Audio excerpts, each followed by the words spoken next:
જાફરાબાદમાં હોળી ધૂળેટીની અનોખી રીતે ઉજવણી કરવામાં આવે છે। નાની નાની બાળાઓ પોતાના માથા પર ગરબી લઈને ઘરે ઘરે જઈને ગરબા ગાય છે અને અનોખી રીતે હોળી ધૂળેટીની ઉજવણી કરે છે। હોળી ધૂળેટીનો તહેવાર અહીં ખૂબ જ સારી રીતે ઉજવાય છે, જેમાં ફાગ મહિનો શરૂ થતાં જ નાની નાની બાળાઓ માથે ગરબો લઈ બજારમાં તથા શેરીઓમાં ઘરે ઘરે જઈ માતાજીના ગરબા તેમજ અન્ય ગરબા ગાય છે। તેમજ આ ગરબામાં લાઇટ સિરીઝથી ગરબાઓ શણગારવામાં આવે છે। માથે ગરબી લઈને ઘરે ઘરે ગરબા ગાવા જતા બાળકોનું દ્રશ્ય ભાગ્યે જોવા મળે છે।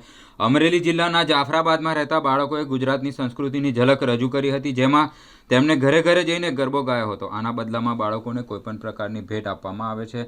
આવી રીતે નાના બાળકો નાના ગરબા લઈને અને બધાના ઘરે જઈને દુકાને જઈને ગરબા ગાય છે અને આવી રીતે હોળી ધૂળેટીની અનોખી રીતે ઉજવણી કરે છે।